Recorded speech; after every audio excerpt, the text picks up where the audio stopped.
ont annoncé qu'ils seraient candidats et qui en fait ne le seront pas. Et là, j'ai des noms, je ne sais pas si je dois les donner à l'antenne, parce que je ne voudrais pas. Mais on a des choses assez choquantes, parce que la France est un pays étrange. L'élection présidentielle, pendant des mois, on a vu arriver, on a vu débattre à la télévision ou à la radio des gens qui ont eu un temps de couverture énorme, alors qu'ils ne seront pas candidats. Tout le monde le sait déjà, par exemple, pour LR. On a vu quand même, on a entendu M. Barnier, M. Bertrand, etc. Ils ont eu des heures et des heures d'antenne alors qu'ils ne sont pas candidats.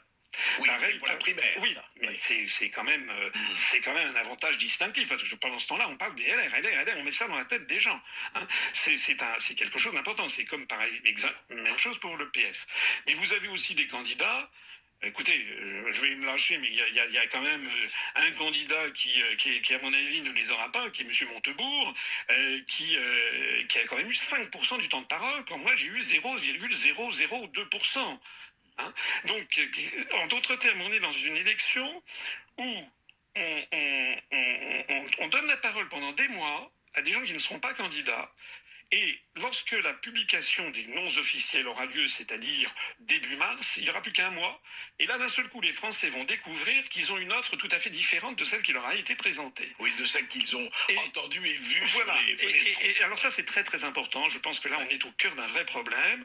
C'est qu'il faut que les Français comprennent qu'ils vont avoir un autre choix que celui qu'on leur a mis dans la tête. Voilà.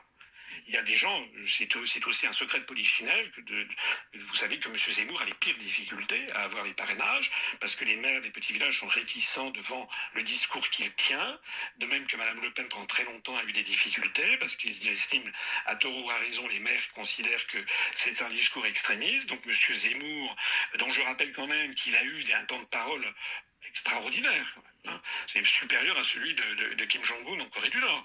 Il a eu... N'exagérons rien. Écoutez, sur CNews, il a eu 80% du temps de parole. Ouais. Hein, moi, j'ai eu 0. Bon, je rappelle que d'après le CSA, quand même, il faut tenir compte du projet, du programme, du résultat aux élections antérieures. Moi, j'ai eu 1,2% à la présidentielle, 1,2% aux européennes. Monsieur Zemmour, c'est pas un procès que je lui fais, mais c'est un fait. Il a eu 0%, il ne s'est jamais présenté. Il s'est jamais présenté. Voilà. Donc, en fait, on tient compte des sondages. Mais les sondages, il y aurait beaucoup de choses à dire aussi. Nous avons des enregistrements de certains de nos adhérents qui ont reçu des coups de téléphone d'instituts de sondage et les instituts qui disent « En 2017, vous avez voté pour qui ?» Alors, ils répondent à Asselineau. Donc, au bout du film, il note Asselineau. Et en 2022, vous allez voter pour qui? Alors, ils répondent Asselineau. Et vous avez à l'autre bout du fil la personne qui dit « Ah, mais j'ai pas dans la liste. Il faut me donner un autre nom. » Vous vous rendez compte? Et c'est là-dessus notamment que se fonde le CSA. Donc c'est le serpent qui se mord la queue. En fait, cette élection présidentielle est quand même très largement handicapée par des problèmes structurels fondamentaux. On pourrait très simplement déjà avoir une règle qui est que on devrait par exemple connaître 5 mois à l'avance, ça nous mettrait au mois de novembre ou au mois de décembre, la liste définitive des candidats. Il suffirait que les parrainages... D'avancer effectivement. Regardez, la date. À l'élection présidentielle américaine, les primaires se soldent entre les républicains et les démocrates, c'est au mois de juillet que ça se passe. Oui, bien sûr. Ça veut dire qu'ils ont ensuite le mois de juillet, août, septembre, octobre, jusqu'au début novembre, qui ont 4 mois à faire débattre. Nous, les Français connaîtront les candidats définitifs un mois avant le premier tour. Alors, on nous dit aussi, mais les 15 derniers jours, vous allez avoir l'égalité du temps de parole. Oui, mais vous êtes suffisamment averti, André Berkoff, de la façon dont ça marche en politique. Il y a un système qui s'appelle la cristallisation de l'opinion. C'est-à-dire que... c'est votre côté stendhalien. François Asselineau, encore une fois... Voilà, bon, je vais m'arrêter là. Bonjour à tous, aujourd'hui nous sommes le 20, je ne vais pas me tromper de date là, parce que excusez-moi, la vidéo que j'ai faite précédemment, je me suis trompé, on était le 19 et j'ai dit qu'on était le 20. Bon, donc là on est le 20, maintenant je peux le dire, ou on est toujours le 19, je sais plus, mais en tout cas peu importe, je veux dire que, quand je dis peu importe, je veux dire qu'on n'est pas un jour près. Sachant que justement le système de iPhone ou de les réseaux sociaux, on en prend connaissance suivant notre disponibilité chacun de nous.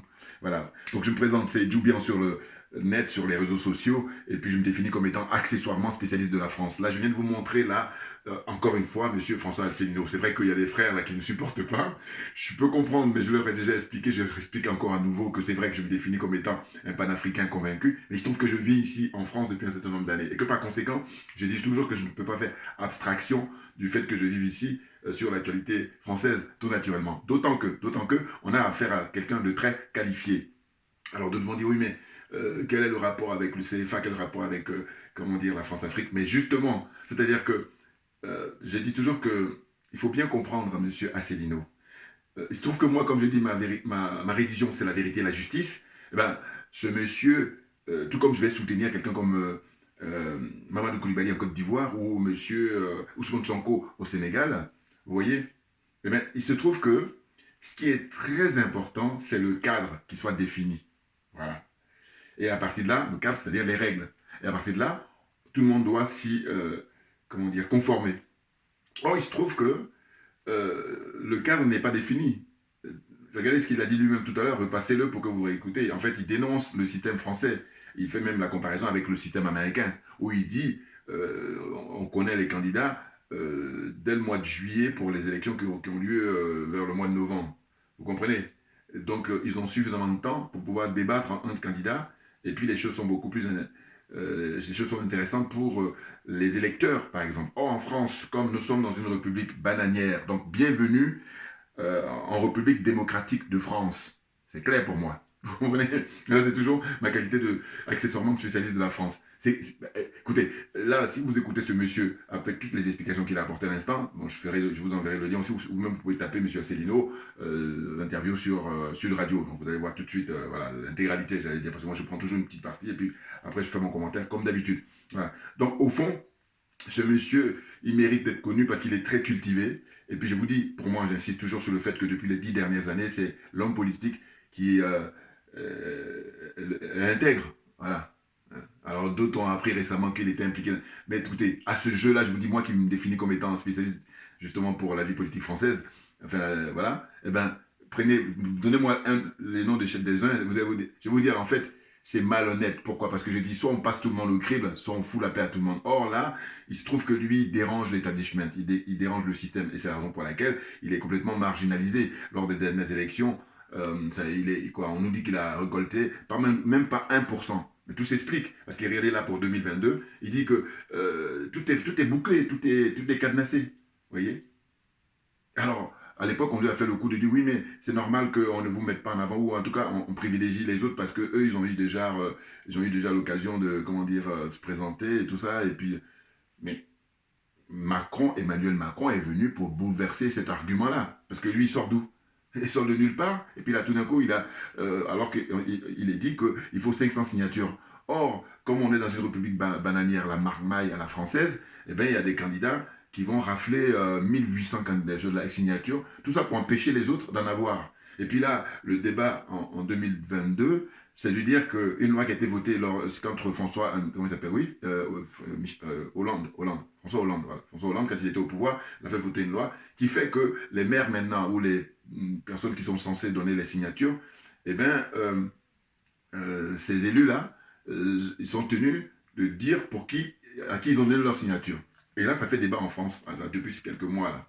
Et quand je vois ça, je dis, mais voilà, ça démontre pour moi l'absence de maturité de la démocratie française. C'est évident. Pourquoi? Mais parce que on est en 2022, qu'est-ce que ça veut dire que le maire donne sa signature? Ou alors c'est vraiment le trait de caractère du français qui est hypocrite. Ah oui, non parce que, attendez, soit vous estimez que la personne n'a pas ses droits civiques, hein, il ne peut pas en jouir, et dans ce cas-là, il est écarté d'entrée de jeu, mais s'il n'y a pas de problème particulier à ce niveau-là, eh bien, un citoyen, il est en droit de se présenter. Vous voyez? Donc il y a des critères qui sont bien définis en disant qu'il ne faut pas être condamné, mais une fois qu'il a fini avec tout ça, qu'il n'est pas du tout concerné, bon, mais quel est le problème? Or, l'hypocrisie à la française, ça fait que, eh ben, on est dans une situation où c'est l'oligarchie qui décide, qui fait le casting pour savoir un tel doit participer, un tel doit être écarté. C'est clair, regardez le spectacle qu'on assiste.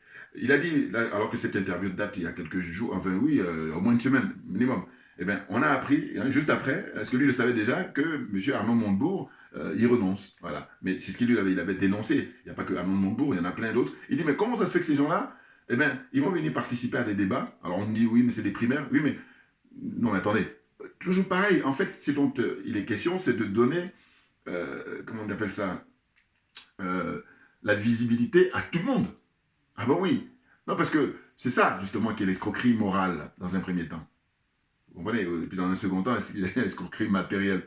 Mais c'est n'importe quoi. Et je dis même, quand on voit le fonctionnement de la démocratie française, mais on n'est pas surpris, finalement, de voir comment ça se passe dans la zone des aliénés. Vous comprenez, hein? Zone CFA, là. La zone des aliénés, des complexés, des corrompus. Bon, je ne sais pas de ça dont il s'agit aujourd'hui dans cette vidéo-là. Je vais plutôt parler de l'actualité française. Voilà. Donc, on a appris aussi que Mme Taubira, ça y est, elle a officialisé sa candidature. Mais ça rime à quoi? À l'époque, je rappelle que Mme Taubira, en 2002, il y a 20 ans de cela, quand elle s'était présentée, elle était sous la bannière des radicaux de gauche. J'avais déjà fait une vidéo où j'avais expliqué que voilà, je l'avais soutenue, j'avais même été à faire coller des affiches pour elle. Bon. Maintenant, 20 ans après, bon, je n'ai pas attendu 20 ans pour comprendre, hein, j'ai compris très tôt. Hein, parce que moi je dis toujours, je demande le bilan. Donc, quelques temps après, on a vu que, voilà, alors même que quand elle était jeune, elle était beaucoup plus à militer pour l'indépendance de la Guyane. Voilà, maintenant, quelques décennies après, c'est une bourgeoise qui est là, sous le contrôle de, comment on appelle, de l'oligarchie, hein, sous le contrôle du système. Et puis, ils lui disent, voilà, madame, tel jour, il faut écrire tel bouquin. Écrire un bouquin sur le racisme, sur la discrimination, toutes les conneries. Et puis, un autre jour, on dit, bon, voilà, maintenant, le moment est venu, vous allez perturber, comment on appelle ça, qu'est-ce que j'allais dire, les élections présidentielles. Quand je dis perturber, c'est-à-dire que elle est connue comme étant une femme de gauche. Donc là, il est question de torpiller toutes les candidatures de gauche. C'est le rôle qu'elle joue. Hein. Un peu comme, je vous dis, monsieur Éric Zemmour va venir torpiller, comment on appelle ça, l'électorat de madame comment elle s'appelle, Marine Le Pen, et puis un petit peu la droite, comment ils vont dire, droite républicaine, enfin les républicains ou je sais pas quoi. Là. Bon. Hein? Donc tout ça est bien organisé avec, je vous dis, l'oligarchie qui décide la pluie et le beau temps. Et donc c'est pour ça que j'insiste sur le fait que la France est disqualifiée si on la compare aux autres pays européens. Voilà. C'est clair, hein, parce que les basiques n'y sont pas. Hein. Là, en fait, on donne l'illusion, voilà, c'est ça. Hein. Ils donnent l'illusion aux Français comme s'ils étaient en démocratie, alors qu'ils ne le sont pas. Ceux qui sont honnêtes le reconnaissent. Et ceux qui sont malhonnêtes, en fait, ils mettent la tête sous la couette et puis ils continuent une fuite en avant comme ça. Mais par contre, résultat des courses, c'est qu'on apprend, quand on fait des études comme ça sur la sociologie, on nous dit que c'est un des pays où les gens prennent le plus de médicaments, le plus d'antidépresseurs. C'est-à-dire, les gens se shootent pour fuir la réalité. Et ils se retrouvent quoi? Bon, c'est malheureux, hein, parce qu'on dit aussi que c'est un des pays où il y a le taux de suicide le plus important. Vous vous rendez compte? Mais ça fait longtemps que ça dure. Hein. Et là, normalement, ça devrait être un sujet majeur de discussion. Voilà. Maintenant, pour poursuivre ma discussion, j'ai pris des notes là par rapport à ce qui vient de se passer, l'actualité, hein, en ce qui concerne les parlementaires. À l'Assemblée nationale, il y a eu le vote là, maintenant définitif, sur le Pax vaccinal, qui était auparavant Pax sanitaire. Eh bien, ils ont voté là récemment, et donc qu'est-ce qui s'est passé? Eh bien, ça a été adopté, cette loi-là, hein, adoption du projet de loi controversé, hein, c'est le 16 janvier 2022, qui instaure le pass vaccinal après un ultime vote des députés. Alors, ceux qui ont voté pour, ils étaient 215. Ceux qui étaient contre, ils étaient 58. Et il y en a 7 qui se sont abstenus. Et j'avais dit déjà précédemment dans ma vidéo passée que, pour moi, les 7 qui se sont abstenus là, ils sont pires même que ceux qui ont voté pour et ceux qui ont voté contre. Voilà. Parce que je dis, le sujet est tellement important qu'on ne peut pas se payer le luxe d'être, de s'abstenir. Voilà. Parce qu'en gros, on ne se mouille pas. On n'est pas pour, on n'est pas contre. Non, ça ne veut rien dire. C'est pas sérieux. Vous voyez? C'est pour ça que je dis que eux, c'est vraiment le trait de caractère français, ça. Voilà. On se cache. Il faut assumer. Voilà. Tu dis, je suis contre la vaccination ou je suis pour. Mais il ne faut pas dire, je m'abstiens. Quel sens tu veux te donner à ça? N'importe quoi. Donc, pour faire une espèce de arithmétique, enfin, faire les calculs là rapidement, vous allez voir, je rappelle qu'au Palais Bourbon, c'est-à-dire à l'Assemblée nationale française, il y a 577 députés. Vous comprenez? Bon, 577 députés, et là, quand vous faites les calculs, 215 voix pour, 58 contre, 7 abstentions, et bien au total, ça nous donne au cumul 270 parlementaires là, qui ont voté, ensemble, au cumul. Et quand vous faites la soustraction de 577 députés, 577 moins 270, et bien on se retrouve avec 307. Alors si mes calculs sont bons, parce que je ne suis pas très... Bon, mais, 307 députés au total qui n'ont pas participé du tout. Mais dites-moi, si on était dans une république qui se respecte, normalement, le pass vaccinal là, qui a été voté, hein, le 16 janvier, ben, il n'a pas lieu d'être, puisque la majorité normalement des parlementaires, on est à 307. Et 307, vous êtes d'accord avec moi que c'est supérieur à 270. Donc ça, c'est les calculs de l'école primaire ou même de la maternelle. Bon, oui, école primaire, on va dire. On va exagérer non plus. Bon, mais en même temps, il faut préciser aussi qu'il y a eu des discussions au Sénat. Parce que c'est le système français où ils appellent ça la navette. Dans un premier temps, c'est l'Assemblée nationale qui vote. Et comme il n'y a pas assez de... Comment on appelle ça? En tout cas, le sujet est à débattre. Hein, c'est-à-dire que c'est un sujet trop important. Et ben, la loi est transmise au Sénat. Donc les sénateurs, ils ont apporté des modifications. Hein, et puis, c'est revenu maintenant au final, puisque c'est l'Assemblée nationale qui a le dernier mot. Et là, ils ont voté, voilà, le 16 janvier. Vous voyez? Et franchement, alors ils vont toujours te dire, oui, mais en fait, quand on parle dans ce sens-là, en disant les 215 là, c'est ceux qui étaient présents. Mais moi, expliquez-moi. Je dis, bon, qu'est-ce qui branle ces mecs-là? Ils sont payés pour ça. Ils sont très bien même payés. Hein. Il y a le salaire, les indemnités, et puis il y a les avantages qui vont avec. Donc, quand je compare toujours avec quelqu'un qui travaille dans le privé, qui bosse, qui se réveille à 4 h du matin ou à 5 h, ou même qui bosse, vous voyez, comme des malades, et au final, ils n'ont rien. Et en plus, pour avoir une retraite correcte, il va falloir bosser pendant des années et des années. Alors que eux, là, il suffit de 1 ou 2 mandats, puis ça y est, on a une retraite qui est assurée. Donc, c'est vraiment, en fait, le luxe, hein, c'est les privilégiés, voilà. Et en fait, ils insultent l'intelligence, là, pour le coup, du peuple français. Ah oui, ils se moquent du peuple français, ils méprisent le peuple français. Parce que comment on peut m'expliquer? Parce que je dis, bon, vous savez, les parlementaires, leur rôle, c'est justement de faire voter les lois. Bon. Mais dites-moi, dans les différents sujets, dans les différentes lois à voter, celui-là, sur le pacte vaccinal, dites-moi s'il n'est pas important. Parce que je veux dire qu'il y a des lois beaucoup moins importantes. Donc, la présence de ces gens-là, hein, c'est hyper important. Or là, non. Non, non, non. Hein, les mecs, pour participer au vote, hein, ils se retrouvent à 270, hein, alors qu'il y a 577. C'est incroyable. C'est incroyable. Mais bon, c'est pas nouveau, hein. Je vous dis, c'est un pays que je considère un peu comme je dis souvent, c'est des enfants gâtés. Parce qu'ils ont l'Afrique comme réservoir. Et c'est pour ça qu'on assiste à tout ce manège-là. Et moi, je dois vous dire, je ne vous cache pas que plus le temps passe, plus je dis, j'ai hâte à ce qu'on puisse voir la France perdre l'Afrique. Ah oui, parce que là, l'heure de vérité va sonner. Ah bah oui, non, parce que depuis fort longtemps, depuis comme ils tiennent l'Afrique, eh ben, un enfant gâté, ben, vous savez, il a les jouets, et comme il les a à volonté, ben, il fait n'importe quoi. Même des fois, il les abîme. Et c'est quand il va les perdre qu'il va se rendre compte maintenant de l'importance. Et ça, c'est une réaction naturelle. Voilà. Donc je dis que là, les Français sont dans une situation où ils ont pillé l'Afrique et ils continuent encore à piller l'Afrique depuis des siècles. Et c'est pour ça que ça leur permet de faire tous ces spectacles-là, hein, qui sont des mises en scène, c'est du bidon. Alors que il y en a plein qui sont même très qualifiés, mais qui croient à ce système-là, à tout ça.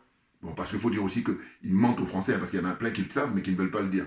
Et oui, parce que je vous ai donné toujours l'exemple en vous disant, ils vont penser un peu dans une famille où le père de famille est braqueur. Eh bien, les enfants savent ce qu'il fait comme métier, il est braqueur. Simplement, il dit aux enfants, chut, pourquoi? Mais parce que si tu as ton confort là, si tu as tous ces jouets là, c'est parce que je fais du braquage. Alors si tu veux la ramener, tu n'auras plus de confort ni de jouets. Donc du coup, l'enfant, ben, il le sait, il s'était, et parce qu'il profite voilà, de tout ça. Donc, je n'exagère rien du tout. Je crois que cette démonstration là que j'ai faite déjà dans le passé, que je rappelle, mais c'est ça, on est dedans. Voilà. Vous comprenez? Donc, pour poursuivre, j'ai dit quoi? J'ai dit, il y a une mise en place pour le 20 janvier, c'est prévu, enfin théoriquement, parce qu'au départ, ils disaient qu'ils allaient mettre ça en place le 15 janvier, mais là, c'est peine perdue, parce que là, on est 19 aujourd'hui.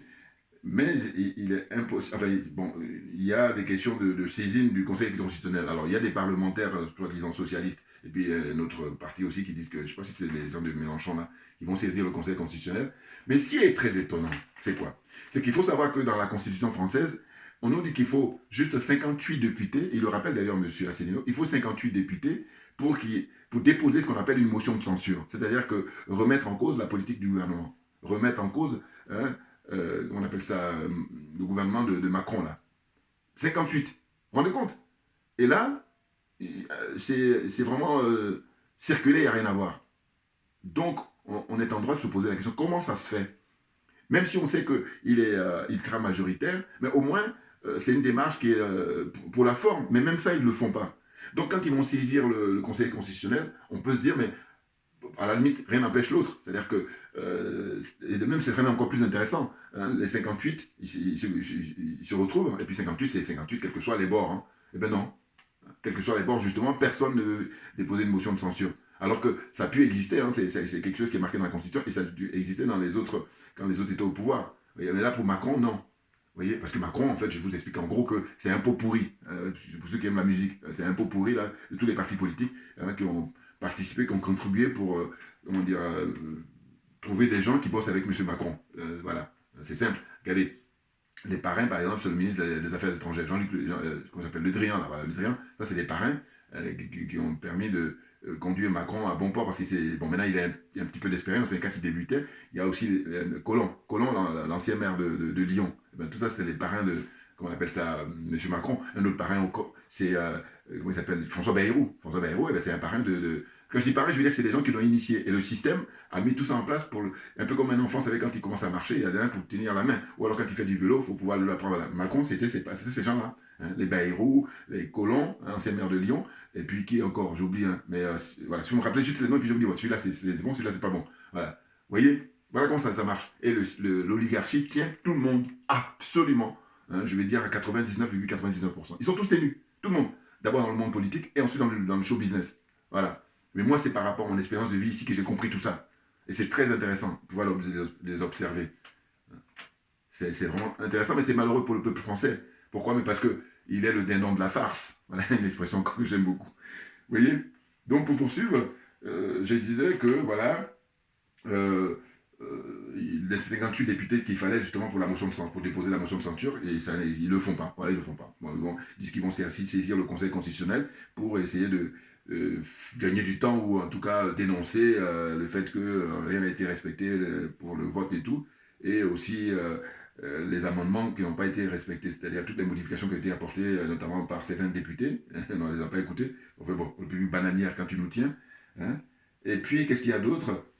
Il y a 60 députés voilà, qui ont décidé de saisir le Conseil constitutionnel, comme je disais. Et là, on verra dans les jours qui viennent quelle sera la décision du Conseil constitutionnel, parce que quand tu vas se prononcer lui, c'est ainsi que la loi pourrait être promulguée, et puis là, entrer en application. Mais en même temps, ce qui est étrange, c'est qu'on apprend que dans l'actualité, en Angleterre par exemple, le Premier ministre Boris Johnson a dit qu'à la fin du mois de janvier, là, c'est terminé, on arrête le manège. Hein. Et ça, c'est ce que j'appelle le côté pragmatique des Anglais, vous voyez, qui n'est pas le cas des Français, ils sont à l'opposé. Hein. Donc, on peut dire la mort de la démocratie hein, pour cause de recul des droits individuels et collectifs depuis l'avènement du Covid. Là.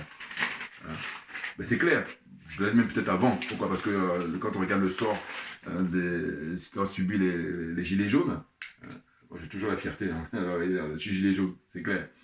Alors, pour terminer, il faut que je rassure aussi le frère qui m'a demandé de battre campagne pour notre frère Gildas Vira.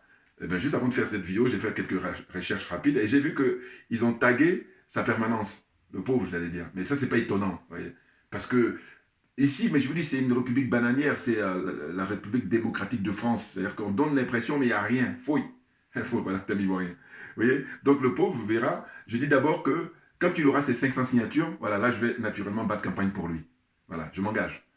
Mais je ne crois pas. Je vous dis, s'il ne l'a pas, je ne serais pas étonné. S'il l'a, par contre, je serais agréablement surpris. Et dans ce cas-là, je pourrais, à ma manière, apporter ma contribution pour que, voilà, il puisse, voilà. Bon, je suis à un petit niveau, hein, parce que je n'ai pas non plus une grosse vue et tout, mais le peu. Vous voyez, c'est l'histoire de la goutte d'eau. Hein, et puis bon, lui-même, il sait que l'acte qu'il mène là, il ne va pas être président. Il le sait très bien, mais simplement, c'est pour peut-être la prochaine échéance, ou alors, en tout cas, pour...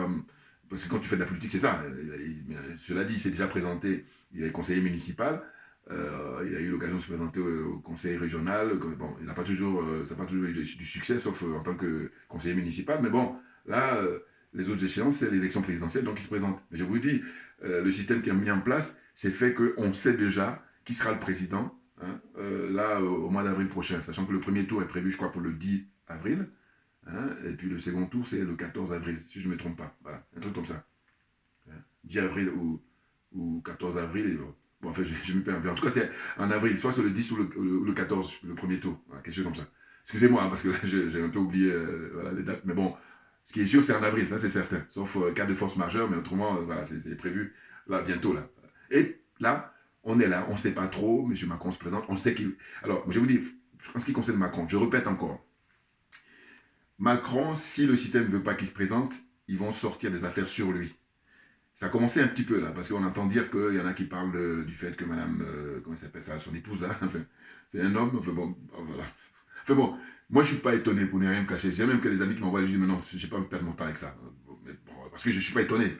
Voilà, c'est l'oligarchie, son fonctionnement, hein, qui tient tout le monde, les gens du showbiz, les gens de la politique, les journalistes, tout le monde est tenu. Voilà. Et du coup, comme tu es tenu, eh ben, tu ne peux pas trop faire le malin. Et d'ailleurs, ce que j'observe, je vous dis toujours que je dis, franchement, quand tu n'as pas de préoccupation pour payer tes factures, tout ça, mais il n'y a pas besoin de prendre des places de spectacle pour aller au cinéma ou pour aller au théâtre. Tu te mets devant ton canapé, tu regardes la télévision, mais tu pouffes de rire en permanence, mais il faut avoir compris. Bah oui, parce que si tu n'as pas compris, bon, c'est pas trop. Mais moi, ayant compris, je veux dire, c'est à pouffer du rire, parce que c'est tous des clowns, pour la plupart. Et là, c'est dans le meilleur des cas. Hein. Voilà. Hein. Donc, c'est malheureux que ce pays-là, il y a des gens qui disent quelque chose, je trouve, c'est très fort, il dit l'Afrique n'a pas eu de chance à croiser la France. En fait, c'est pas erroné, c'est pas faux que de le dire, parce que quand on fait le bilan, on regarde les résultats des courses, eh bien, vous regardez les pays suivant les anciens colons, c'est-à-dire les pays qui ont été colonisés par l'Angleterre, les pays qui ont été colonisés par la France, qui ont été colonisés par l'Espagne, par le Portugal, hein, l'Italie, qu'est-ce qu'il y a encore, les Belges, qu'est-ce qu'il y a encore, les Hollandais, les Pays-Bas, voilà. Sachant que les gros morceaux, c'est l'Angleterre d'abord et la France ensuite. Puis après vient les Portugais. Pour l'Afrique, hein, je parle d'Afrique, je ne parle pas des autres continents. Vous voyez? Donc là, merci à vous tous. Faites des pouces, partagez mes vidéos au maximum. Hein. Sur Twitter, vous pouvez me retrouver. Sur Facebook également. Et puis VK, le frère, il a créé VK là pour moi. Il me dit, voilà, si jamais Facebook venait, enfin, YouTube venait à fermer, bon, mais ça va basculer directement mes vidéos. Donc, vous pouvez suivre tout ça là-bas. Et puis, n'hésitez pas au niveau des commentaires comme d'habitude. Et puis, dire ce que vous pensez. Parce que je sais que c'est vrai que très souvent, il y a des frères, il y en a beaucoup qui ont compris, en tout cas qui comprennent ma démarche, et puis il y en a d'autres, par contre, qui ne comprennent pas et qui disent, voilà, t'arrêtes pas de parler d'Asselineau. Alors que, bon, je vais encore rappeler, alors que je l'ai déjà dit, hein, je dis, mais Asselineau, il faut comprendre une chose. Sa démarche, elle ressemble à la nôtre. C'est-à-dire que lui, il veut sortir de l'euro, voilà, hein, quitter l'euro, quitter l'Europe même, voilà. Faire comme l'Angleterre, voilà, l'Angleterre, c'est l'exemple. Hein, faire ce qu'il appelle le Frexit, alors que les Anglais, c'était le Brexit. Bon, eh bien, nous, qu'est-ce qu'on veut? On veut que la France nous lâche. Donc, on est dans la même démarche. Maintenant, je dis ce qui est très intéressant, c'est que lui, c'est pas quelqu'un qui est sans foi ni loi. Parce que les autres, ce que je condamne chez eux, c'est qu'ils sont sans foi ni loi. C'est quelqu'un qui, par rapport à eux en tout cas, hein, parce que évidemment, je ne suis pas dupe de savoir que c'est quelqu'un qui est pour le franc CFA et tout, il n'y a pas de problème. Mais je veux dire que ils vont jamais faire de manière à ce que ce monsieur-là, il passe. Hein. Regardez là, il est ridiculisé pratiquement. On sait que, par exemple, aux dernières élections, il a eu moins de 1%. Moins de 1%, vous vous rendez compte? Premier tour. Il a un potentiel énorme pourtant. Mais le système veut tellement sa peau que récemment, ils ont soulevé des affaires en disant pour les histoires d'harcèlement sexuel ou je sais pas quoi. Moi, ça ne m'intéresse pas parce que je dis que si on veut faire ça, eh bien, on va prendre tout le monde. Or, ils ne vont jamais prendre tout le monde. Donc, ça, je dis non, ça ne m'intéresse pas. C'est ça, c'est ce que j'appelle l'histoire du bouc émissaire. Et puis, pendant ce temps-là, ceux qui n'ont rien compris sont contents. Et nous autres qui avons compris, on dit non. C'est n'importe quoi. C'est pour amuser la galerie. Donc, voilà. Je dis que le système ne va jamais lui permettre de passer le premier tour. Et rien que ça, moi, j'ai une démarche, j'allais dire, beaucoup plus intellectuelle. Au sens où je veux dire par là que lui, la façon dont il s'y prend pour dire qu'il veut sortir de l'Europe, eh bien, s'il sort de l'Europe, la France va se retrouver tout seul. Alors que vous savez très bien que l'oligarchie, ou ceux qui tiennent ce pays réellement, ils ne voudront jamais, parce que d'ailleurs, regardez ce qui se passe au Mali, où la France demande le secours des autres Européens, parce qu'elle sait très bien que déjà tout seul, elle ne peut pas tenir. Hein. Elle n'a pas la force qu'elle avait il y a quelques décennies, c'est clair, et c'est pour ça qu'elle va solliciter les autres. Et qu'est-ce qu'elle leur dit? Elle leur dit, écoutez, moi je suis spécialiste de l'Afrique, vous le savez très bien, et les autres ils reconnaissent, puisqu'elle a quand même du métier. Eh bien, venez avec moi, on fait le braquage, et puis après, on se partage le butin. Monsieur Asselineau sera un des seuls à préciser que l'argent que donne chaque année la France pour sa contribution à l'Europe, mais cet argent-là, on peut le donner au département et territoire d'outre-mer. Et que dire ça, mais voilà, c'est un minimum quand même à lui accorder. Or, à part lui, personne d'autre ne parle comme ça. Personne. Et ce qui est malheureux, c'est que les frères, comme ils n'ont pas suffisamment compris, par exemple, ils vont soutenir quelqu'un comme Jean-Luc Mélenchon, alors que M. Mélenchon, de tous les hommes politiques français, je vous dis, c'est le plus démagogue, c'est le plus dangereux. Vous voyez, lui, il est dans le système à fond. Et du coup, comme je vous dis, les Français ne sont pas avertis, comme ils n'ont pas une conscience politique. Je dis pas de tous, hein, je parle de... Voilà, comme dans toutes les sociétés d'ailleurs, comme dans tous les pays, il y a des gens qui ont compris, et puis il y en a d'autres qui ne comprennent pas. Donc là, ils sont dans cette situation-là où l'oligarchie se fout de leur gueule, se moque d'eux, les méprise, et du coup, on a toujours l'impression que Jean-Luc Mélenchon, alors qu'en réalité, M. Asselineau est beaucoup plus intéressant que Jean-Luc Mélenchon, bien entendu, à tous égards. Hein. C'est-à-dire, il est très cultivé, il est plus cultivé que Jean-Luc Mélenchon. Hein. Et puis, comment dire, il est intègre, surtout, quand on compare à Mélenchon. Voilà. Donc, je vous dis, c'est très intéressant comme ça de faire le parallèle et de voir que, si jamais, imaginez, alors on va faire une fiction, il devient, comment dire, il passe le premier tour alors que je n'y crois pas un seul instant. Madame Taubira, pareil, elle vient là juste pour faire amuser la galerie, mais elle ne pourra jamais passer le premier tour. Donc à quoi ça sert? On a déjà donné, donc on ne va pas donner un nouveau fond, on n'est pas maso. Enfin bon, bref. Donc je dis que, imaginez, dans la fiction, eh bien,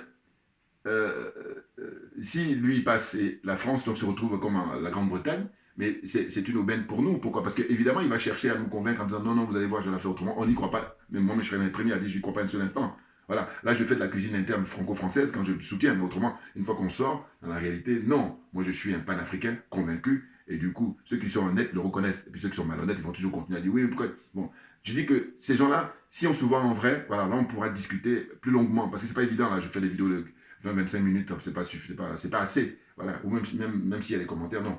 Voilà. Et puis ceux qui ont compris, je vais tant mieux. Mais oui. Donc, ce qui m'intéresse, c'est le côté, comment dire, intègre de ce monsieur. Et donc, les règles seront établies et on sera plus proche à les respecter que les autres qui, eux, en face, sont sans foi ni loi. Hein. Ils passent leur temps à donner des leçons et ils sont dans ce que j'appelle, en fait, la fuite en avant ou le vice qui rend hommage à la vertu. Voilà, ils sont plutôt dans cette démarche-là. Fais comme je t'ai dit, mais surtout, je fais pas ce que je te dis de faire. Voilà, c'est un peu ça. Merci à vous tous de me suivre de plus en plus. Et puis, rendez-vous là le samedi 22 pour la grande manifestation pour soutenir le Mali. Je ne vais pas oublier de dire ça, c'est important. Voilà. Merci bien et puis à très bientôt.